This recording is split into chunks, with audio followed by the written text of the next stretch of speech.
அன்பின் பிதாவே, இந்த காலை வேலைக்கா உமக்கு நன்றி செலுத்துகிறோம். சர்வ வல்லமையுள்ள கர்த்தர், உயிரோடு இருக்கிறவர், எங்களை பாதுகாக்கிற தேவன், உமக்கு நன்றிகளை ஏறெடுக்கிறோம். நான் உன்னோடு கூட இருந்து உன்னை ஆசீர்வதிப்பேன் என்று சொன்ன கர்த்தர், ஆண்டவரே எங்களோடு கூட இருந்து எங்களை ஆசீர்வதித்து வழி நடத்தும்படியாய் ஜெபிக்கிறோம். இந்த நாளின் வேத தியானத்தை எங்களுக்கு ஆசீர்வாதத்தை தாங்க. நீங்க எங்க கூட பேசுங்க. நேசிக்கிற இயேசு கிறிஸ்துவின் இனிய நாமத்தில் கேட்கிறோம் பிதாவே, ஆமென்.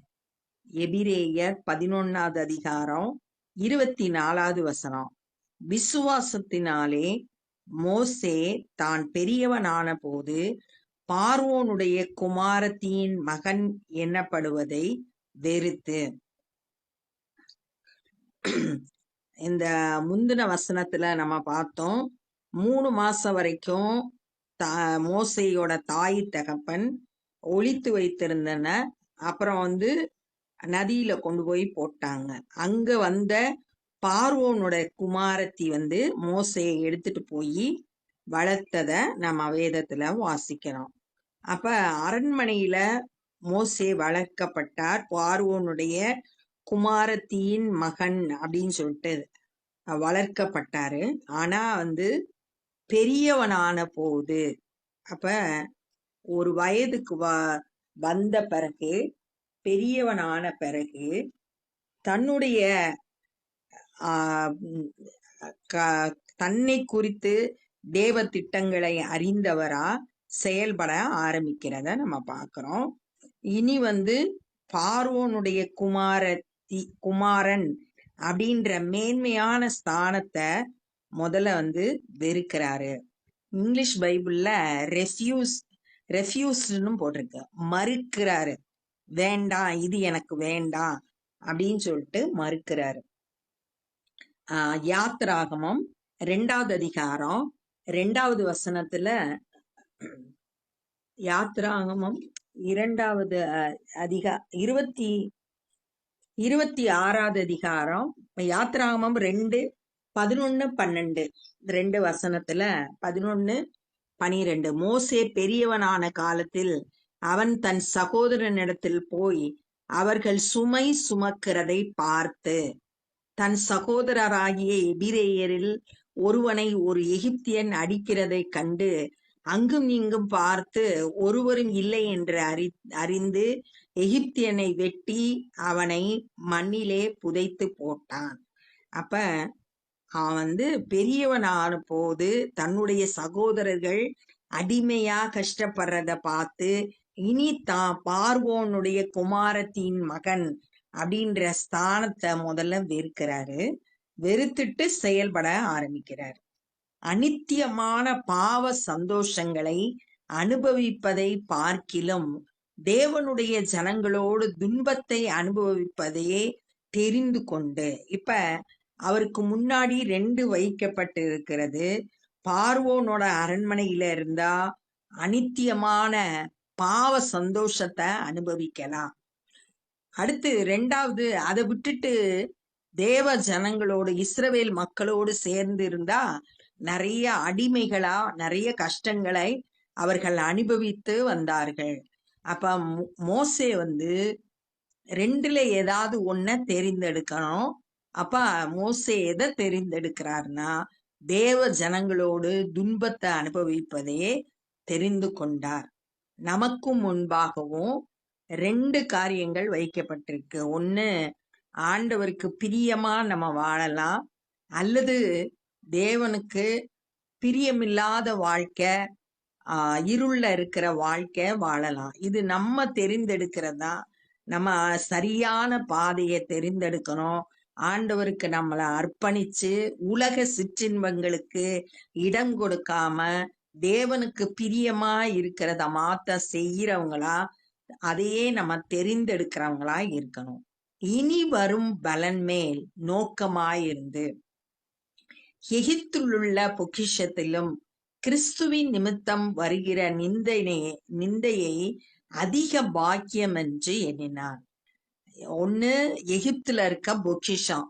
பார்வோனோட குமாரத்தியா இருந்தா அந்த பொக்கிஷத்துக்கெல்லாம் சொந்தக்காரரா இருக்கலாம்.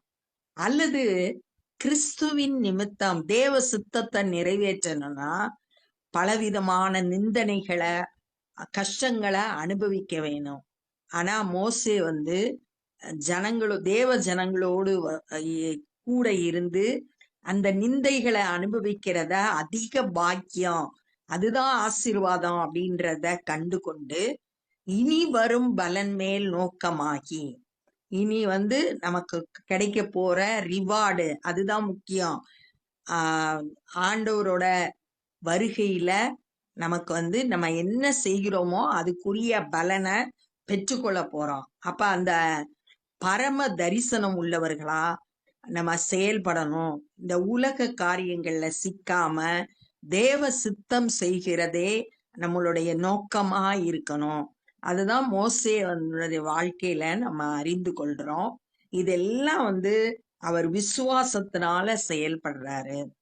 விசுவாசத்தினாலே அவன் அதர்சனமானவரை தரிசிக்கிறது போல உறுதியாய் இருந்து, மோசேக்கு இருந்த விசுவாசத்தினால பார்க்க முடியாத தேவனை அவர் பார்த்தாரு. பார்த்தது போல உறுதியாய் இருந்து, முச்செடியில தேவனை மோசே சந்திச்சாரு. அப்படி விசுவாசத்தினால தேவனை சந்தித்து ராஜாவின் கோபத்திற்கு பயப்படாமல் எகிப்தை விட்டு போனான். பார்வோனோட ராஜாவோட கோபத்துக்கு என்ன செய்யல, பயப்படாம எகிப்தை விட்டு போனான். மோசே எகிப்தை விட்டு 2 முறை புறப்பட்டு போனதை நம்ம வேதத்துல வாசிக்கிறோம். யாத்திராகமம் 12வது அதிகாரம் 41வது வசனத்துல இஸ்ரவேல் மக்களை எகிப்துல இருந்து வெளியே கூட்டிட்டு வர்றத அந்த இடத்துல பாக்குறோம்.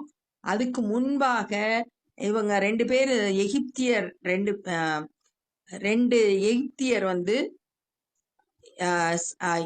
இஸ்ரவேல் மக்கள் 2 பேர் சண்டை போடும்போது இவன் ஊடால போய் அவங்கள சண்டைய விளக்கும் போது, எப்படி எகிப்தியனை கொன்னது போல எங்களையும் கொன்றுவையோ அப்படின்னு சொன்ன உடனே எங்க ராஜாக்கு தெரிஞ்சிருமோ அப்படின்னு சொல்லிட்டு பயந்து எகிப்தை விட்டு கடந்து வெளியே ஓடி போறத நம்ம வேதத்துல வாசிக்கிறோம்.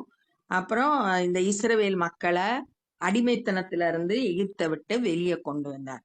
அப்ப பார்வோனோட ராஜாவுக்கு பயப்படாம எகிப்தை விட்டு வெளியே வந்தத இங்க சொல்லப்பட்டிருக்குது. இது விசுவாசத்தோடு செயல்பட்டாரு அப்படின்றத பார்க்கிறோம். விசுவாசத்தினாலே முதற் பேரானவைகளை சங்கரிக்கிறவன் இஸ்ரவேலரை தொடாதபடிக்கு அவன் பஸ்காவையும் இரத்தம் பூசுதலாகிய நியமத்தையும் ஆசரித்தான். இது யாத்ராகமம் 12வது அதிகாரம் 21 இருந்து 23 வரைக்கும் நம்ம வாசிக்கலாம். அங்க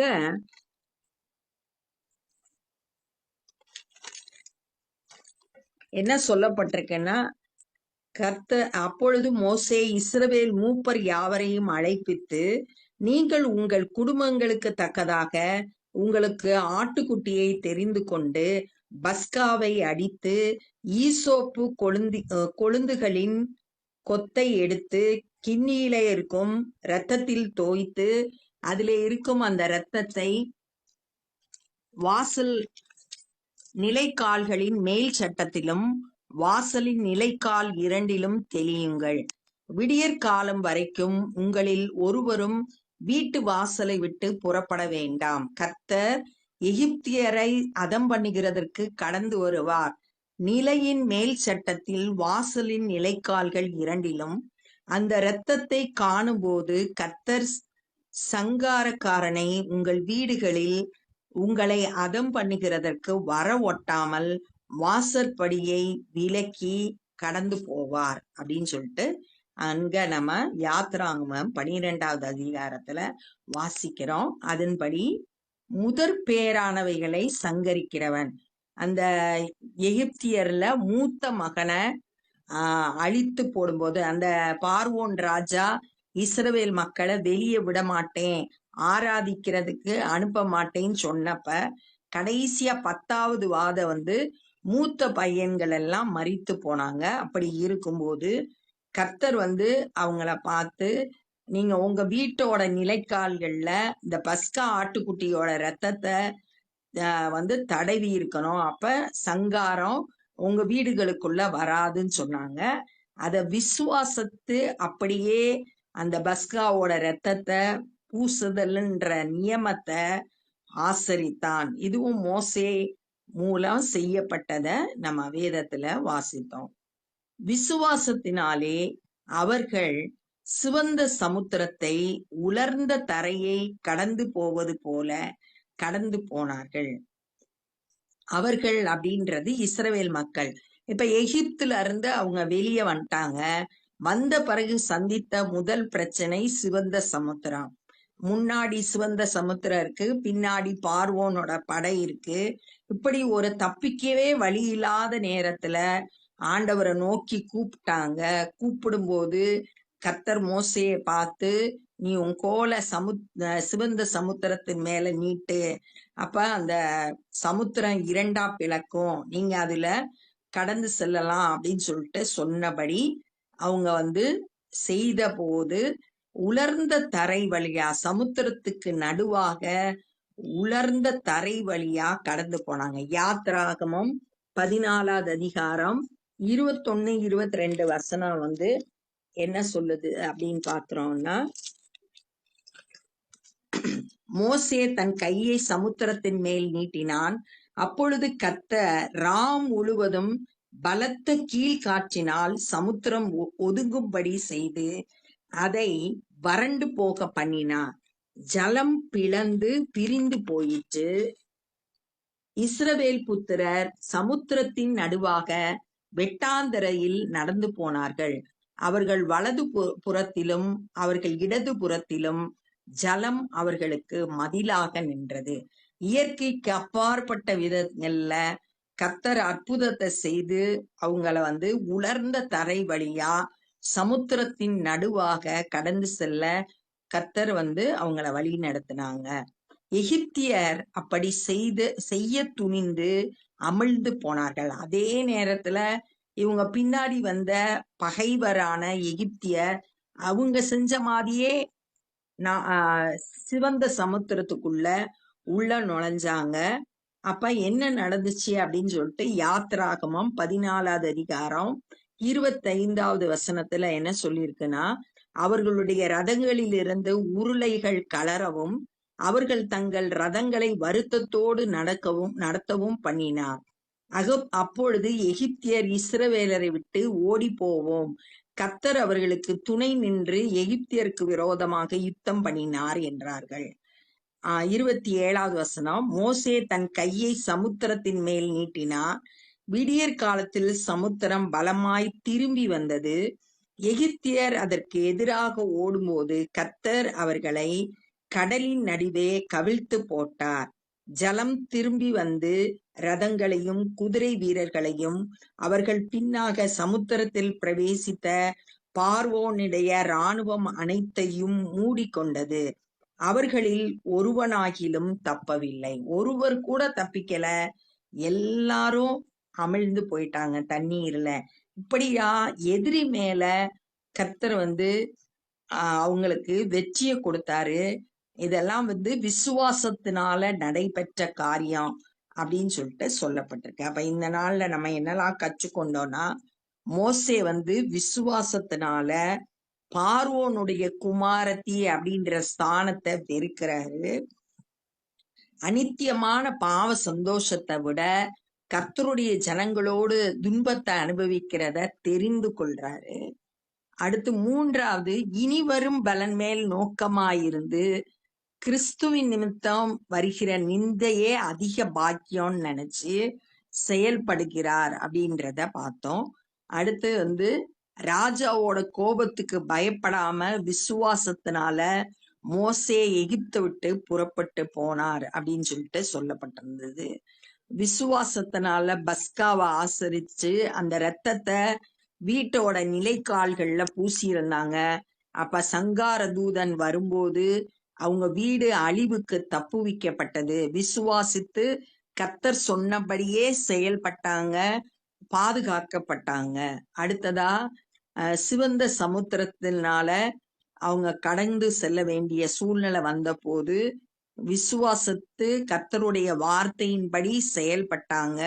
அப்ப சமுத்திரம் 2ஆ பிளந்து அவங்களுக்கு வெட்டாந்திர வழியா, உலர்ந்த தரை வழியா கடந்து போனாங்க. அதே சிவந்த சமுத்திரம் எகிப்தியரை முழுவதுமா அமிழ்த்து போட்டது, அழித்திருச்சு. ஒருத்தர் கூட தப்பிக்கல. இது எல்லாமே விசுவாசத்தினால நடந்த காரியம் அப்படின்றத நம்ம கற்றுக்கொண்டோம். நம்மளோட வாழ்க்கையிலும் கூட விசுவாசத்தோடு செயல்படணும். நம்ம வர இருக்கிற இனிமேல் வரும் பலன் மேல் நோக்கமாயிருந்து அந்த பரம திட்டத்துக்கு நம்மளை அர்ப்பணிச்சு ஆண்டவர் எதற்காக நம்மளை தெரிந்தெடுத்தாரோ அதையே நம்மளோட நோக்கம் உள்ளவர்களா, அந்த பரம தரிசனத்தை பெற்றவர்களா, அந்த சித்தத்துக்கு நம்மளை அர்ப்பணிச்சு செயல்படும்படியா விசுவாசத்தோடு செயல்பட நம்மளை இந்த காலை வேளையில ஒப்பு கொடுக்கணும். இப்போ நம்ம ஜெபம் பண்ணலாம். அன்பின் பிதாவே, இந்த நாள்ல நாங்க கற்றுக்கொண்ட இந்த விசுவாச பாதைகளுக்காக உமக்கு நன்றி செலுத்துகிறோம். ஆண்டவரே, நாங்களும் சோர்ந்து போகாம எல்லா சூழ்நிலையிலும் உண்மையே சார்ந்து வெற்றி நடை போட எங்களுக்கு உதவி செய்யுங்கப்பா. ஆண்டவரே, துதிக்கிறோம், ஸ்தோத்தரிக்கிறோம். இனி வரும் பலன் மேல் நோக்கமாகி ஆண்டவரே, இந்த உலக காரியங்களுக்காய் அல்ல ஆண்டவரே, பரம தரிசனம் உள்ளவர்களாய் ஆண்டவரே, உம்முடைய சித்தத்தை நிறைவேற்றுகிறவர்களாய் செயல்பட எங்களை இந்த காலை வேளையில அர்ப்பணிக்கிறோம். எங்க ஒவ்வொருவரையும் ஆசீர்வதிங்க, கரம் பிடித்து வழி நடத்துங்க. சுவிசேஷ பணியை செய்கிற ஒவ்வொருவரையும் நீங்க பயன்படுத்துங்க. அநேகர் ரட்சிக்கப்பட உதவி செய்யுங்க. நாங்களும் உடைய சுவிசேஷ பணியை செய்ய கிருபை தாரும். எல்லா துதி கன மகிமையும் மக்கே செலுத்துகிறோம். நேசிக்கிற இயேசு கிறிஸ்துவின் இனிய நாமத்தில் கேட்கிறோம் பிதாவே, ஆமென். என் ஆத்துமாவே கர்த்தரை ஸ்தோத்திரி, என் முழு உள்ளமே பரிசுத்த நாமத்தை ஸ்தோத்திரி. என் ஆத்துமாவே கர்த்தரை ஸ்தோத்திரி, கர்த்தர் செய்த சகல உபகாரங்களை மறவாதே. ஆமென். God bless you.